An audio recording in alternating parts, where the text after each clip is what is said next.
Good afternoon. It's 5 o'clock. Thank you for choosing to be with us at this later hour in the afternoon. My name is Alexandra Manea. I'm a lawyer with the World Bank's anti-corruption sanction system. I'll be the moderator, and I tell you right away, we have great experts to keep you awake and engaged. So stay with us and prepare your questions. We'll make sure to involve you in the Q&A part, and we would actually love to hear your feedback and your thoughts on this topic.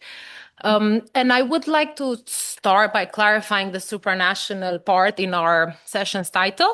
It refers to all actors other than individual states and governments who can act effectively against corruption. So these include multilateral development banks, other international organizations, and bilateral donors.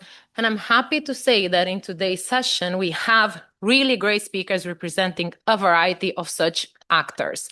We have Manuel Pütz, policy advisor at GIZ, which is the German Agency for International Cooperation, a great important player out there in the international development space. We have Brice Böhmer, Climate and Environment Director at Transparency International, based in Berlin. We have Arkan Seblani, Chief Technical Advisor on Anti-Corruption at UNDP for the Arab states. So great to bring a great flavor from the region in which we find ourselves today. And then finally, I have two wonderful colleagues from the World Bank, Yara Esquivel, Senior Financial Specialist at the World Bank, and Vartika Niraj, who is a consultant with us at the World Bank. Before I turn to the speakers, I'd like to kick off by saying that when it comes to the topic of anti-corruption and climate, I have both encouraging news and a reality check for us today. Let me start with the encouraging news, and that is that since the last CoSP we've made over the past 2 years, I think we've made significant progress on this topic. Not least at the last CoSP in Atlanta in 2023, there was really little conversation specifically on this topic, and there were definitely no side events dedicated to this. And since then, we've seen that we managed to move the conversation forward. We clarified the intersection between climate and anti-corruption. And I think very importantly, we established that anti-corruption is not a parallel agenda to the climate agenda, but it's an integral part if we are to effectively confront the climate crisis and achieve the global climate goals. And I will invite our speakers to share some concrete examples of progress over the past 2 years. But I wanted to mention right away that here and now, at this CoSP, we have 2 resolutions in the making that are touching on environment and climate. So I would say that is definitely clear progress from 2 years ago in Atlanta.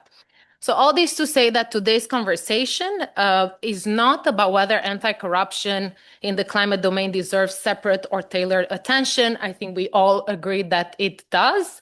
It's about the reality check that I mentioned earlier. We've made progress, but remains a lot to be done. And not least because the climate funds are going higher and higher. We are currently at the global financing goal of $300 billion per year for developing countries, with an ambition of $1.3 trillion in total financing across the world. So that is a lot of money. And we know, I think, in this specialized audience, that such vast amounts of funding attract commensurate integrity risks. Despite this, and here's our challenge, we see that the national frameworks and international frameworks run in parallel the climate agendas with the anti-corruption one with little intersection. And this is where we want to focus the discussion today: how to close this gap, how to foster more attention to the quality of climate finance beyond the quantity, and how to collaborate more to reduce risk and increase impact. So on this exciting note, I believe, I would like to give the floor first to my colleague Vartika, who will present a paper co-authored by the World Bank and UNODC on addressing illicit practices in climate responses, and she will share some of the key concepts in this space, and then we'll move forward to our panelists. Vartika, the floor is yours. Thanks so much. To kick off where Alexandra left, whenever financing operates at the scale that we need climate finance to be, corruption and integrity risks inevitably follow. Perhaps it's not unique to climate finance, but the green transition does reshape and in many cases amplifies these vulnerabilities. The main reason that the paper identifies for this is the urgency to disperse funds very quickly, the evolving regulatory frameworks, and in fact, the complexity of new technologies that can make regulation even harder. And of course, the sheer number of public, private, international actors all involved can increase the many different steps, and oversight becomes all the more challenging. I think it's important to say that these risks, the corruption risk, manifest globally in both developed and developing countries and can in fact take different forms. But it is also crucial to say that they can be more acute in contexts where governance is diminished and oversight institutions are constrained, which can be the case in certain fragile contexts or in the developing context. And at the same time, these are also among the most climate vulnerable regions in the world. So the response to this cannot be to retreat from climate investments just because corruption risks exist. I think the paper believes and concludes that these risks need to be managed better. So the approach has to be about risk-based management and not shying away from these. And I'm sure donors like GIZ do grapple with this and will elaborate further. Right. So with UN ODC, we produced a report on addressing corruption risks to safeguard the response to climate change. And a value add for this, because a lot of research has already been done, a value add here is that we focus on three emerging areas of vulnerability that demand greater attention. We focus on the energy transition, we focus on the management of climate funds, and we focus on carbon markets. And I'll touch very briefly upon these core areas because I'm sure everyone will read the report when it comes out. But yeah, when we speak of the energy transition, countries all over are undergoing two simultaneous transformations. The phasing out of fossil fuels while also rapidly scaling up renewable energy, all against a backdrop of a rising global energy demand. And this transition requires massive investment in infrastructure, in subsidies, and regulatory reforms, each of which creates its own unique corruption vulnerabilities, including bribery in licensing, collusion in procurement, greenwashing by firms. And this is just illustrative. The report goes into a more thorough mapping of risks. Moving on to the next area of focus, we talk about management of climate funds, where climate funds, including grants, bonds, and other instruments, have played a very crucial role in channeling resources. However, they are vulnerable throughout the investment cycle, during project selection, during budgeting, during procurement, and weak due diligence and opaque decision-making can be very damaging. And here it's important to note that even the perception of corruption risk can be quite damaging. It can discourage funding from private actors, from development financing. So that's something that needs to be factored in. And finally, I won't elaborate too much on this. The report also touches upon the rapidly expanding carbon market as well, that can be subject to uneven regulations and fraudulent reporting of carbon credits. And yeah, these are very important integrity challenges that need to be mitigated and take into account as we think about the future of climate finance. And after having painted a rather gloomy picture of all the challenges ahead of us, the report also expands on certain opportunities for action. We have case studies, we have good practice examples, and just actionable recommendations that can help policymakers going forward. And I think the key message coming out of this is that certain core foundational elements of anti-corruption that are effective writ large can also be tailored to the climate response. When we talk about strong institutions, open procurement data, effective audit bodies, and beneficial ownership transparency, this is generally necessary for a steady anti-corruption ecosystem, but can also be tailored for the climate response. And I'll stop there and let the panel take over. Thank you.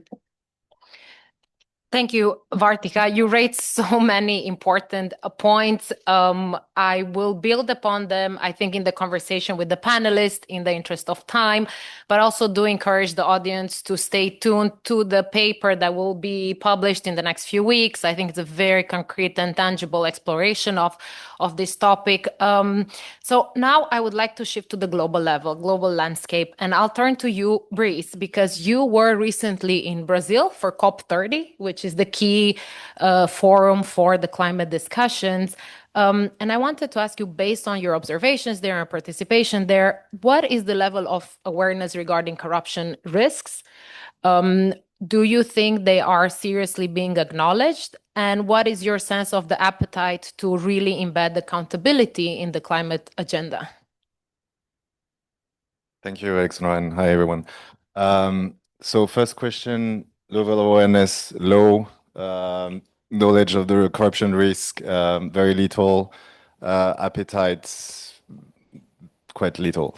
But I mean, I see everyone is still awake, but because we are talking about another UN body, I just wanted to start with a quiz. So how many, which UN convention has more state parties? UNFCCC, so the climate body, or where we are today, the corruption?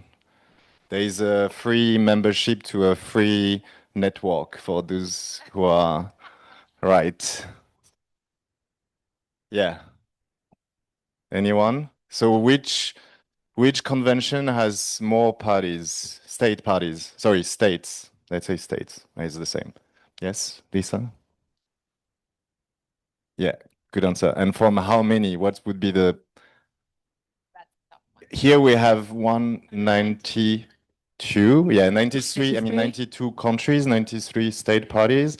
And the climate one, we have 94? I don't know. 197. Yeah, good. Close. Good job. Yeah, that's... What's my membership? It will come later, but I will let you know. In an envelope. And you will all be invited as well. Sorry, last question. What would be the difference in terms of participation? We are here, I just read 2,500. How many usually at COPs or at COP30, if we want to talk about COP30? 2,000 here, 2,500, COP30. What is your guess? Larger, yeah. 30,000, yeah. Like we were 40,000 in Belém. The last one we were like 60,000 around. So yeah, just to give you a scale. But anyway, let's go back to your question. I mean, I already responded, I think, but if you want me to to expand a bit, no, I just want to say that there is still, very little focus, but also very little understanding of corruption in the other space, the one where we are so many.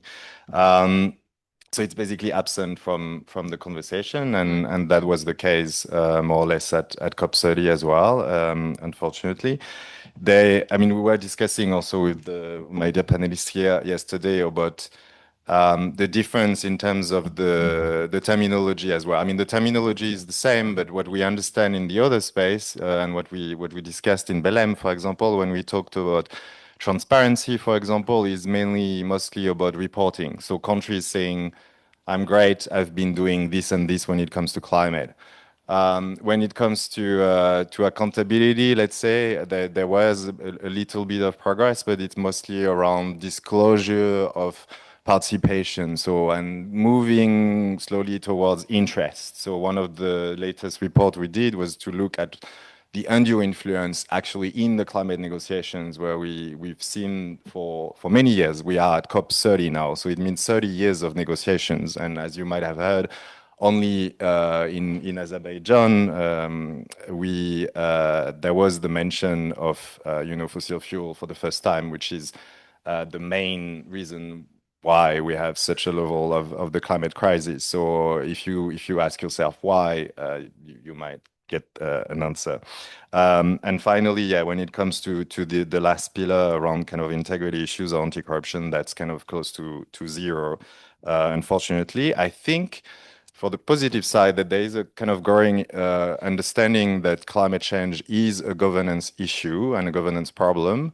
So I think the initial response was, from the climate community was, we need a technology, and we need money, and if we have those two things, we will solve the climate crisis. I think now there is a bit of understanding that actually, there is money around the world, there is some technologies that we can use, but it's more kind of a willingness, and that's where also the kind of power dynamics and interest and some kind of big polluters' interest as well can play in. But to be also another positive note, what we saw in Brazil was some initiatives from the presidency itself, so the Brazilian government, and I just wanted to highlight three things that they did. One was to link their system of open agenda, so having transparency around the meetings of the high-level presidency members themselves, where you could access and see who they are meeting and to kind of trace that impact as well on the decisions, or potentially. Second one was they did an investment platform that was accessible to everyone to see what kind of COP30 infrastructure we were hearing before in the previous panel about the risks related to infrastructure, right, and corruption risks.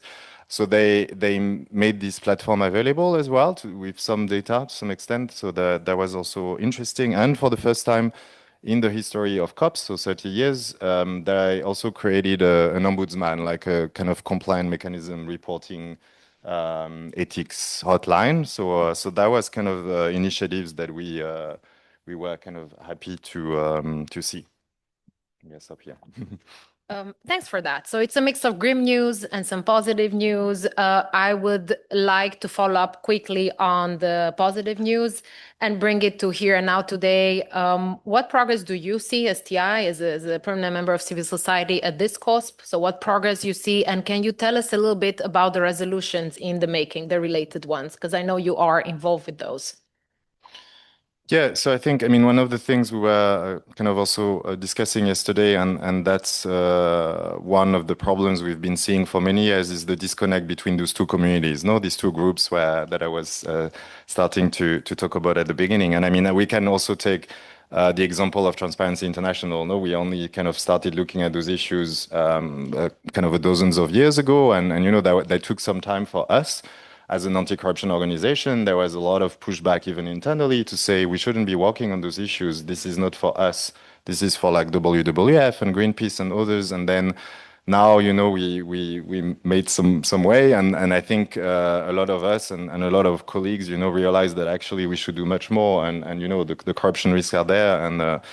And there's a lot to address, to the point that we actually dedicated a CPI, the Corruption Perception Index, this year to the climate topic. So that was something for us that kind of that is becoming a priority. No, I think, as you said, Alexandra, there are two resolutions that we are really happy to see this year. They are only tabled, so they are not passed. So please, all of you here who are still awake, I think, please, kind of, if you have a chance, support those two resolutions. One is on environmental crime, or how they are called, the crimes that affect the environment. The other one is from the SIDS, the Small Island Development States, and has quite a bit of language around climate finance, the things that were discussed in the previous panel as well. So we really would like to see those two resolutions as strong as possible, because that would really, I think, make a difference, or could make a difference. Absolutely. So then please pick up on this invitation. If you have a role to play in advancing these resolutions, please do so. It can really make a difference. And I think, again, it's very exciting to see this clear points of progress. Brice, you mentioned the disconnect between the communities and the mismatch in language, which we also found at the World Bank to be a challenge out there when we speak about anti-corruption in the climate domain. And I know that one of the first, and with this I'll turn to Arkan, because he is one of the first anti-corruption experts out there to zoom in onto this intersection between anti-corruption and climate. And Arkan, I know that earlier this year you had a workshop in Amman, in Jordan, touching on this topic. And at UNDP, you're very intentional about bridging the gap between the anti-corruption and climate agendas. in terms of the language we use and also the measures we take. So I want to ask you quite a simple but key question. Why do you think this is so important? Yes, thanks a lot, Alexandra, and thanks for the invitation and for putting together this panel. Let me see where to start. So basically, we ran a quick mapping of national anti-corruption strategies in the region. And we found zero reference to climate or environment issues. We ran a similar quick mapping of climate-related plans, energy transition strategies. And there were words. The words were there: governance, transparency. So a cursory research would render a satisfactory, kind of result. Oh yeah, it's mentioned. But when we dug a little bit deeper, we found that it's the same word, but it means a totally different thing. So, and at the same time, we are told, we have less money to do climate. We don't have enough money to begin with. It's not like we had enough money and it's dwindling. We didn't have enough money to begin with, and now we are even having less money. Yet, the whole discussion on how can anti-corruption help guide and reduce, guide spending and reduce waste, guide decision-making and reduce abuse, and I use these words intentionally. So it has not happened. And then we asked a little bit more, we looked at civil society that actually works on environment issues. Also, how they use the word corruption is very, artistic, if I may say. It's, very, like it is really about the abstract concept rather than, the mechanisms of it. And vice versa. The anti-corruption community doesn't seem to understand or be interested to understand the complexity and the concepts and issues on the environment side. Take it a step further, Alexandra. When we went to international organizations, and then we asked, the World Bank colleagues, the UNDP colleagues, the environment people do not talk to the anti-corruption people, and the anti-corruption people do not talk to the environment people. They talk and say hello, but I mean, they don't really, they don't actually sit together and think about, how they can do things. So the disconnect, I'm afraid, is happening at different levels. At the level of government, at the level of civil society, at the level of international community. And this is quite alarming.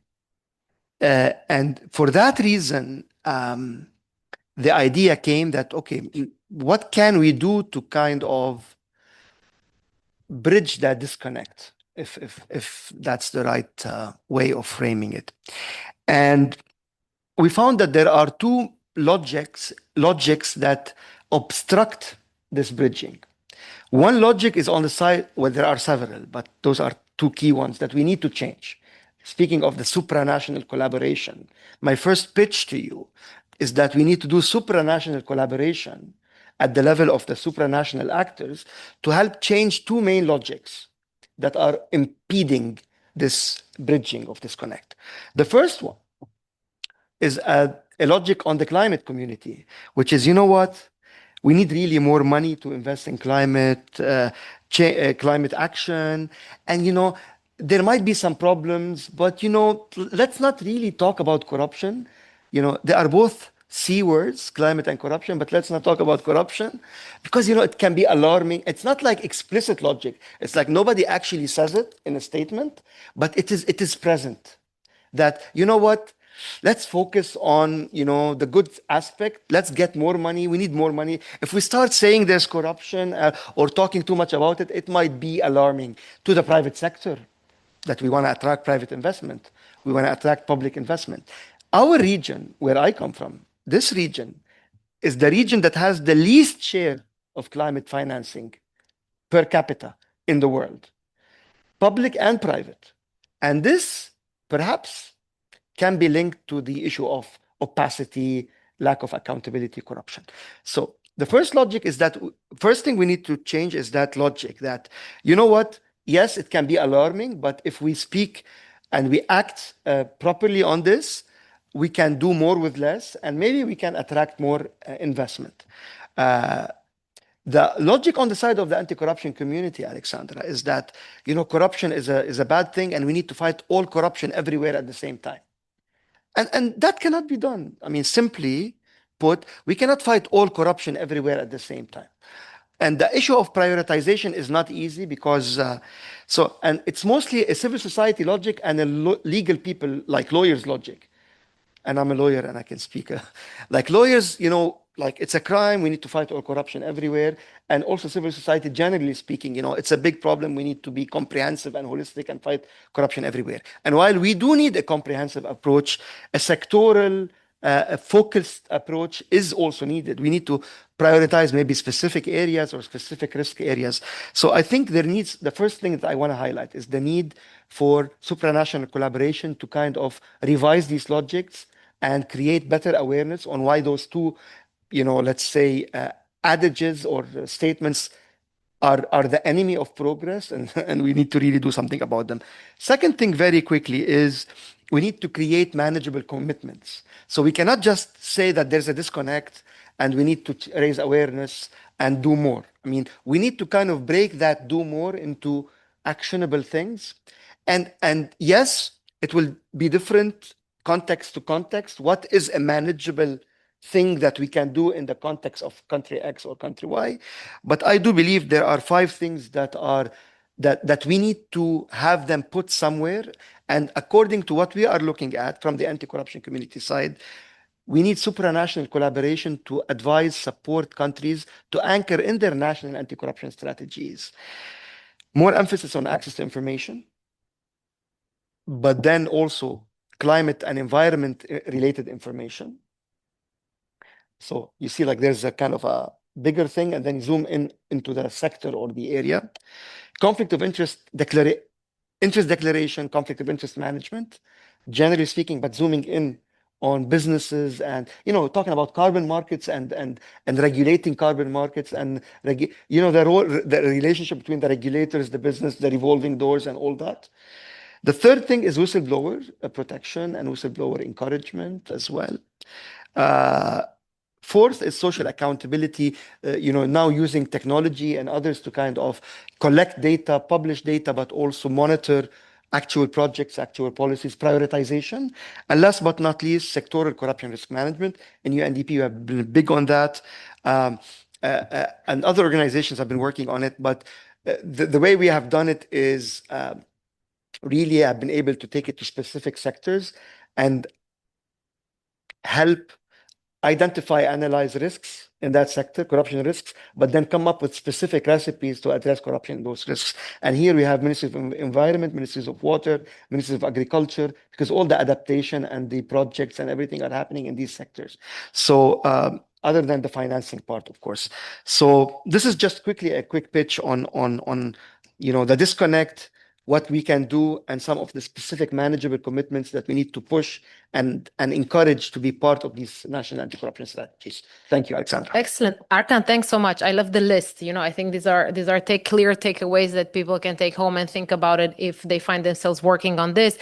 I'm mindful of the time, but I do want to ask you for some quick examples from the ground on how to bridge the gap, 1 or 2. Yes. One quick example is that, you know, so in Tunisia, we worked with the governance. So Tunisia established governance units in different ministries. And there's a Ministry of Agriculture, Water, and Fisheries is one ministry. And so we worked with them. So they actually implement sectoral corruption risk management in water projects, in projects related in dealing with illicit digging of water wells that has an impact also on and we, you know, use technology that allows people to report, and link that with the Ministry of Interior And that has really reduced the illicit water wells. It has allowed government policy to actually progress better in terms of how to use water resources in a way that, to adapt to climate change in a way that is helping farmers. And the question then became, okay, how can we make it broader? The problem was, okay, there's a Ministry of Environment, but they don't talk with the Ministry of Water and Agriculture.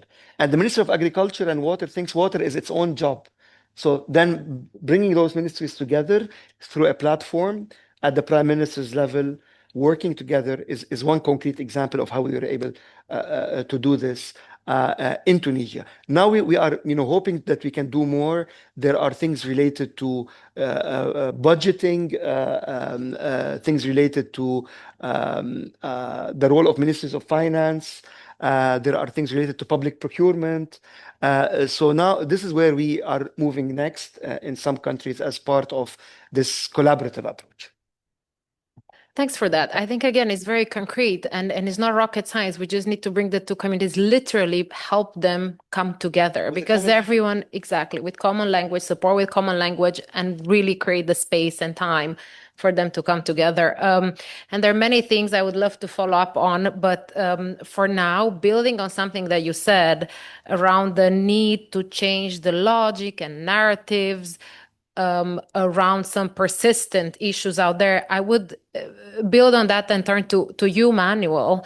And one of these narratives we found out there as we started to look into the topic of anti-corruption in the climate domain is that talking about integrity risks scares the donors away.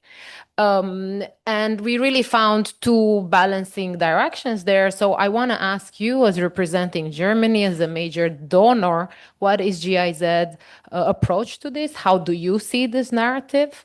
And then what is GIZ's strategy and approach to this challenge?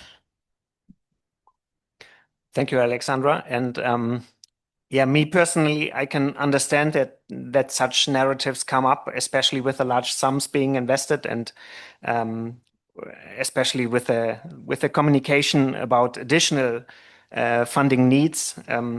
But in my opinion, and I think it's a wrong answer to simply close your eyes to these risks and just hope for the best, or at least not the worst to happen. And I think this is not only relevant for the climate domain, but as Arkan was saying, there are many different sectors where these risks are, or where you don't have the appetite to really talk about these risks. But this is also why I'm very happy that our German Federal Ministry for Economic Cooperation and Development, they found a way to manage and address these risks. They basically declared the theme of anti-corruption and integrity to be a quality criterion for all of German development cooperation, and put in place a strategy, a mainstreaming strategy, and that already in 2022. And this strategy is mandatory for all implementing agencies, for all of German development cooperation, so no matter what sector they are working in. And this strategy has different levels. So there is a more strategic or policy level where the ministry itself is responsible to integrate anti-corruption into all of their strategic documents, but also to include it into their policy dialogues, for instance, with partner governments, with government negotiations, for instance. But then there's also a responsibility for implementing agencies like GIZ or KfW, if you might know it. And these implementing agencies, they need to integrate or show their corruption awareness in every project proposal. So this is mandatory that they need to analyze corruption risks, and I mean corruption risks going beyond compliance risks. So this is not about how the project funds are spent, but about the additional risks that lay in the sector, in the context of the project that need to be addressed. And without addressing these, the projects might not be as successful. And then again, there's the level of where the ministry has a say in multilateral organizations and where they stand up to strengthen integrity and compliance management systems in multilateral organizations, for instance, climate funds. So this is also a role for our ministry to play in this. And maybe just to give a brief example of how this looks like, where projects are looking at such corruption risks. For instance, if we have a project that is supporting partner countries' energy transition, and there are influential forces or conflicts of interest in politics related to the fossil sector, this project might spend their funds 100% compliant without any compliance issues, but with these conflicts of interest in the sector, they might not be able to achieve their objectives of a successful energy transition. So they have to bear in mind such risks, be aware of these risks, avoid them, or where possible, suggest countermeasures. And this already in the project proposals, so from the very start of all our projects. Yeah. Thanks for that, Manuel. I think there's a lot for us there's a lot of food for thought and something to learn from. And I wanted to ask maybe to share one point of connection in your experience between the two fields, anti-corruption and climate, as a good practice. Yeah, I mean, for concerning the connection of climate finance and anti-corruption, I could share three, maybe even.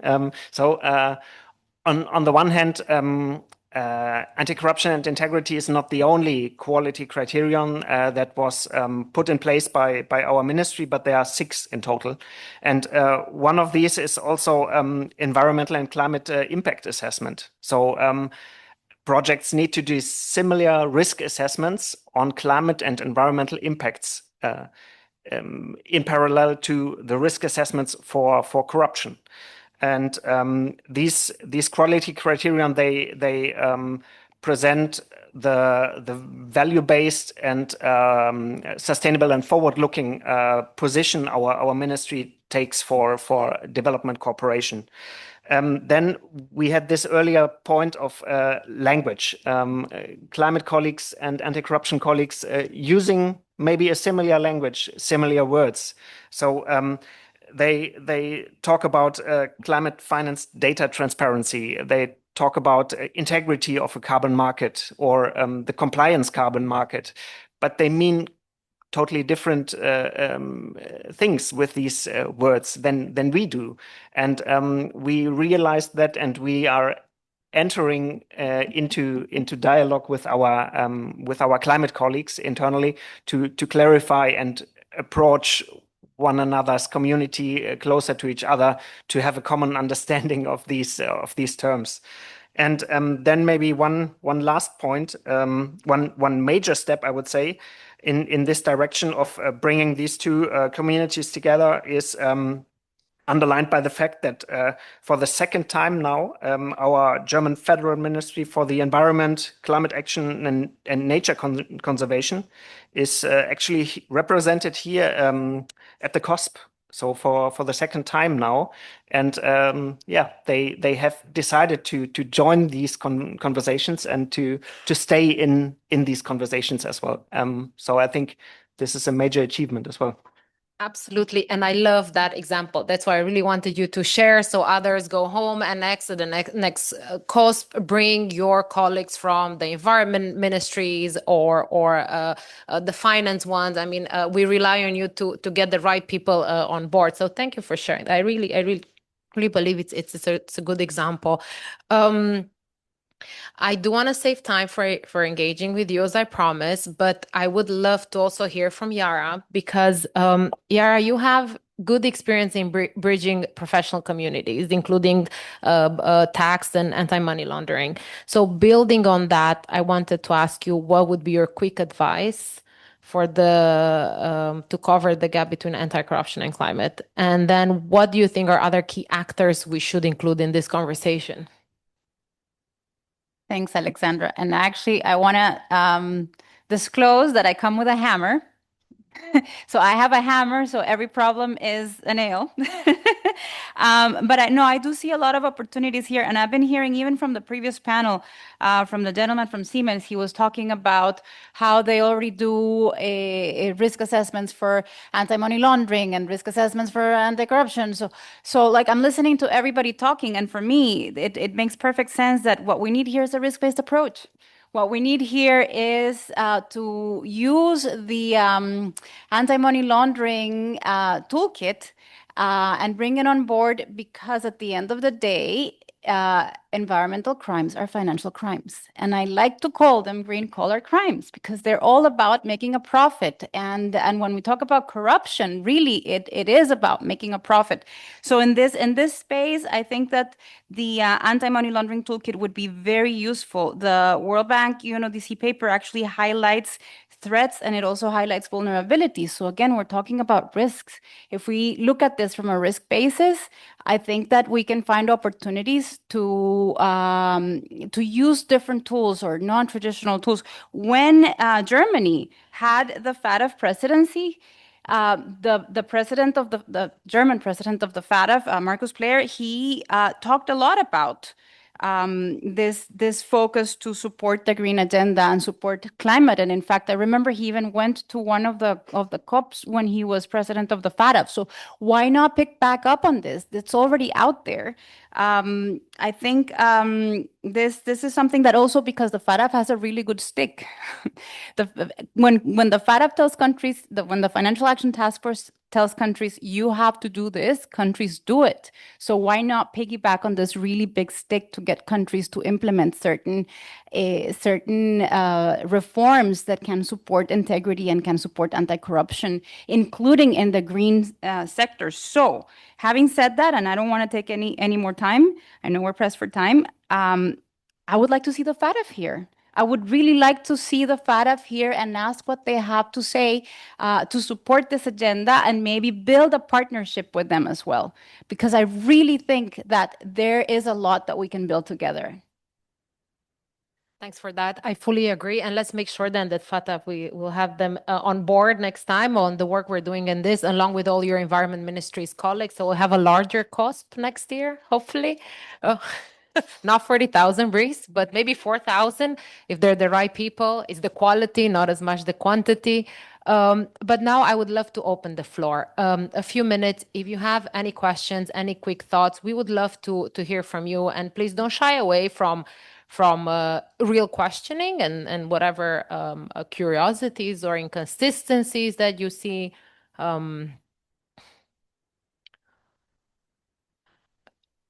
Yes, please.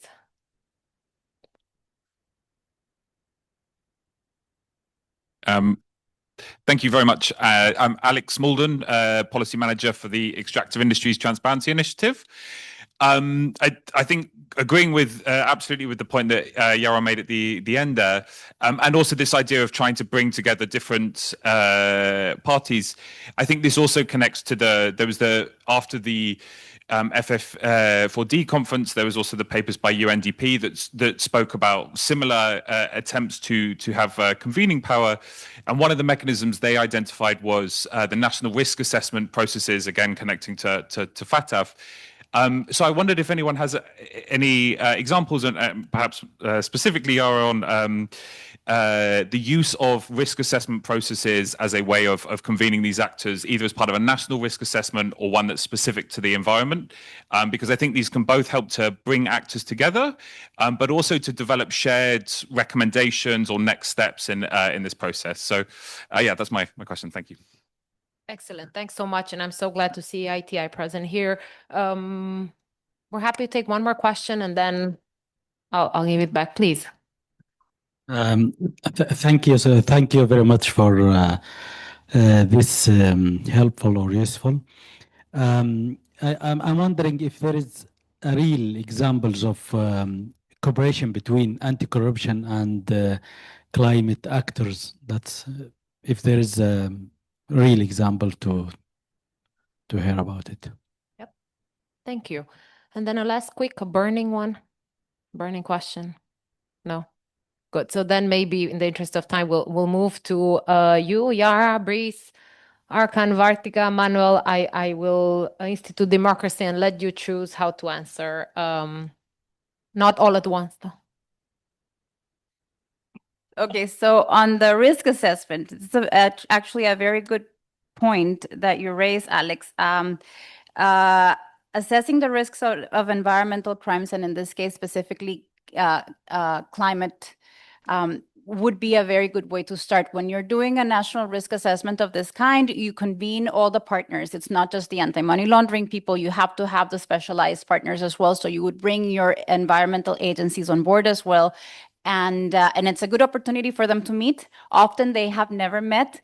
And this is a very specialized area, like you mentioned before. So the anti-money laundering people really need to rely on the knowledge from the environmental people. And then the environmental people, maybe they've actually, there are tools that they had not considered that they could import from the anti-money laundering side. And the same goes for the anti-corruption people. We can't talk about this without talking about corruption, because corruption is an enabler, and the FATF in fact calls it a vulnerability, and it's cross-cutting.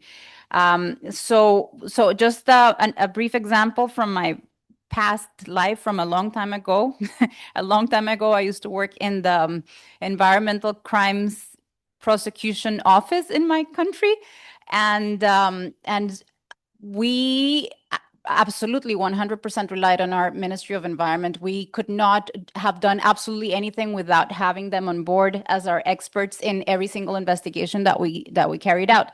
And so our chief prosecutor had this great initiative in which every Monday, or like maybe twice a month on Monday afternoons, we would have the environmental ministry come to our office, and they would give us very technical training on water pollution, logging, and like I learned so much about these things just by listening to them. And then we would talk to them about what we would need to put together a case. And that made it so that we were collaborating with the environmental ministry on a daily basis. They were on the phone, we were on the phone, and we really worked very well together. We did not think of the anti-money laundering people at the time. I wish we would have, because then we would have probably achieved a lot more. But this is a good practical way in which we can start building these relationships. Yeah, I mean, both on the risk assessment and the example, the best practice, I would mention an example from Kenya where, in terms of REDD+, that is both on carbon markets actually and the forest sector, there was an initiative to put around the table literally different ministries, as well as the Anti-Corruption Commission, as well as civil society, to look at corruption risks in that sector and coming up with a certain number of recommendations. So I think that's something that that could be done, and I really, encourage as well, like anti-corruption actors to reach out to the environmental experts, because I think there is both this perception of like green is clean and also like technicity that is complicated, and I don't know anything about climate environmental issues. This is not my things, but it is our things as well as anti-corruption experts. And I just wanted to mention again the resolutions that actually Arkan, all the points that you mentioned that I pretty much agree with, that are key, are all being discussed and all being to some extent contentious in the current states of the negotiations and the resolutions, and so that's important points. And maybe just one last thing, that was your gift, Lisa. There was a membership card for the Countering Environmental Corruption Practitioners Forum that together with WWF, Basel Institute, Traffic, and Transparency International, we created. So a good example of like trying to put these communities together. This is open for anyone, civil society, government, anyone that wants to kind of exchange on those topics and kind of learn together. So yeah, thank you. Thanks for that. Would you like to address it or we move? Yes, Manuel, please. And I could also share another example besides having our colleagues from the respective ministry here at the CoSP. And I thought that you, Brice, might have mentioned it even before, but together we have been founding, so to say, a peer-to-peer learning alliance of implementing agencies at the GCF that wanted to become accredited or wanted to stay compliant. So these discussions were led by those peers in that group, and they decided on the issues they wanted to talk about, but it was all turning around our anti-corruption and integrity and compliance. And I think this is also a great example of how us anti-corruption experts and climate colleagues were coming together. Yeah, so thanks. Thanks, Alex. So thank you, Alex and Mustafa, for the questions.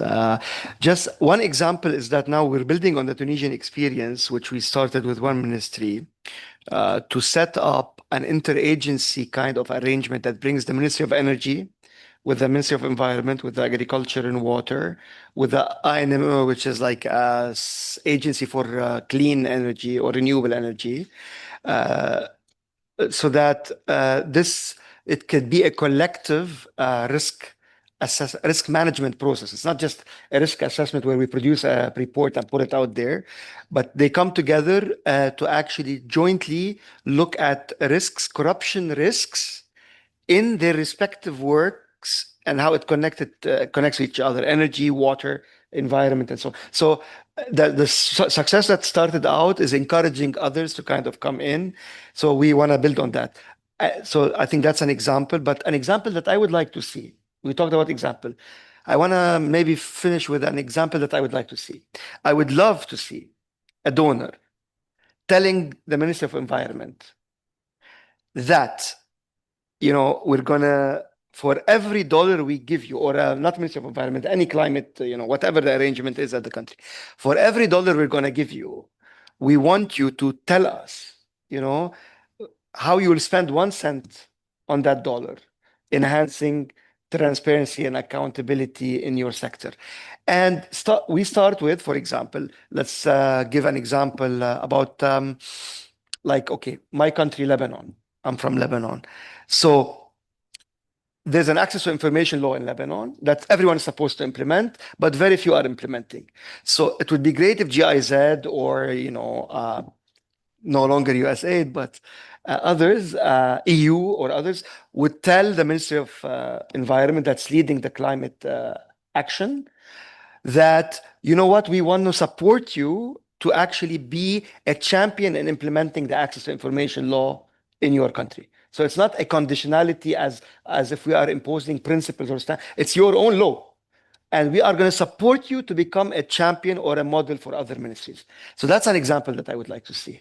And hopefully next time we meet, in the next CoSP, we would be able to share such an example, or maybe not. Even if we don't, we will not lose hope. Thank you. Thank you for that. I took a large note for 1% for integrity. I think it's a very reasonable request given the perceived risks out there, and we have more and more data on that. So we might be able to make a strong case for that, seriously. So thanks for that, Arkan. And actually, I'll invite each of you speakers to give one final thought on what would you like to see concretely happening. Short and sweet, if possible, please. One concrete things. Maybe Yara Sifata of the next CoSP. I'm just putting out there, but feel free to give another wish. Yeah, and then at the domestic level, see more domestic cooperation between agencies. That's actually achievable. That we just need to create the awareness. Mm-hmm. Yeah, I talked too much already, but one concrete thing also that we ask in terms of the resolutions would be specifically mandating a dialogue between UNODC and UNFCCC, for example, so at the supranational level, because I know that you like that, Alexandra. Oh, Brice, thank you. I appreciate that. Yes, I would love to see. May I get my wish in here? Just real quick, I would love to see UNFCCC represented at CoSP and other integrity forums. So I think it should go, yeah, both ways. Arkan. Just a better usage of this already anti-corruption ecosystem that's getting stronger, and using those basic tools that we have on procurement transparency, on beneficial ownership, on just oversight institutions being channeled more effectively to sectors, including climate, and just bridging those gaps between anti-corruption and other sectors where corruption is a problem. Excellent. Arkan, you already shared yours. Manuel.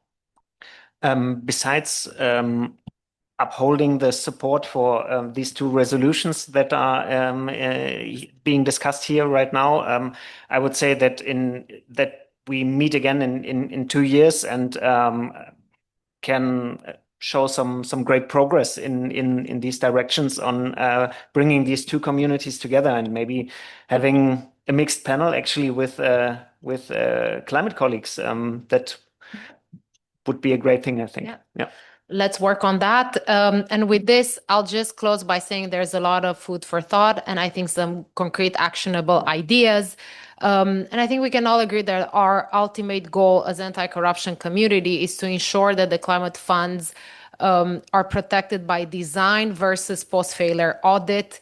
And we hope we can, and I think the bottom line is the stakes are simply too high to not prioritize prevention. And as we've heard today, there's progress and good people to continue working on it. So with that, I really want to thank each of you for putting your time and intellect into this, and for you for participating and staying so late. I admire your dedication to the topic. Thank you for that. And to close the Environment Day, I will invite Ayo to give the closing remarks as a youth champion for the topic. The floor is yours, and I will create space for that. Thank you, Alexandra, and thank you, UNODC, for the space as well on the day.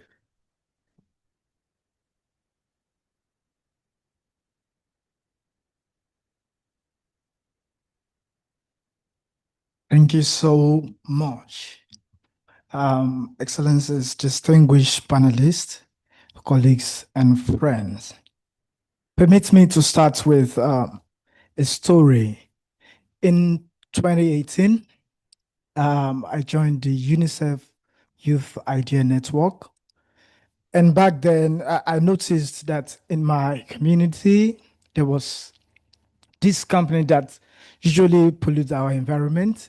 And each time I pass through that place, it's like, I'm going to die that day. But I didn't let it stop there. So what I did was I challenged that situation. So I went around to some companies around my community. I spoke with them to know how they treat their waste. What happens? Do they flush it out like Rome? I think the company's name is Rome. So eventually I discovered that the company belongs to our state government, state governor at that time. Unfortunately, nothing happened. So this shows systemic corruption. Of course, we had inspectors who just look, they don't focus on that. They focus on companies, smaller companies that, they're very key on, some companies that do not really have people that you can hold to account on what they were doing. So I see this as a bold step. I challenge that situation. And of course, as young people, this is what we bring to the table. Of course, we have much more that we bring to the table. And of course, the Article 13 of the United Nations Convention Against Corruption also recognizes the importance of young people in this journey. And of course, young people for a very long time, we have been seen as advisors. We have been saying, okay, let's just, for the sake of formality, let us have them. But it is high time that we start seeing young people as not just advisors, but co-creators. Of course, young people bring innovation, energy, fresh perspectives, and sometimes we bring to table what the older generation has maybe sometimes overlooked or failed to recognize. And of course, this team day is very important. Of course, we have had a lot of panel sections. I think about 12 agencies from different countries, 9 NGOs, 5 international organizations. They have all spoken on different topics today. And this only shows that there is a need for collaborative effort. I mean, some of the panelists have also identified this as we need a multi-stakeholder coordinated action to fight against crimes that affect the environment. And one collaboration I'm very, very proud of is with the UNODC Youth, the UNODC Grace Initiative team. Earlier this year, we were invited to Vienna, myself and 2 other colleagues from the youth-led board, and we were empowered on corruption and climate. We were made to see the correlation that exists, the link that exists between corruption and climate. And of course, we use the climate flex methodology where we use cards to explain, to link corruption to, that was the end product. We were able to develop corruption integrity game cards where we, these cards helps to better understand the link between corruption and climate. And of course, this collaborative effort is going to help many people to see and to understand the science between climate, not just that, but also to know the link that corruption has, of course, as most of the panelists have rightly identified today. So we believe that this involves an intergenerational dialogue, and young people must be involved in this. I mean, a lot of things have been said today, but I think I have not, unless maybe when I wasn't paying attention, I have not heard anyone spoke about youth. But of course, we are here, myself and my colleagues, we're waiting to hear something. But I'm here, of course, if nothing was said about it, I am here to speak about it. That young people want to collaborate with you. The international body, the CSOs, the private sector, we want you to partner with us. We want you to trust us. The fight against corruption that affects the environment, it's not and doesn't belong to one generation. We have to be involved. And what we bring to the table is fresh, innovative ideas that can help to wage war against this menace.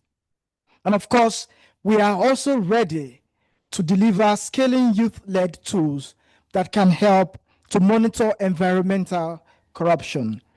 We are ready to co-develop technology solutions for climate finance, oversight, and resource management.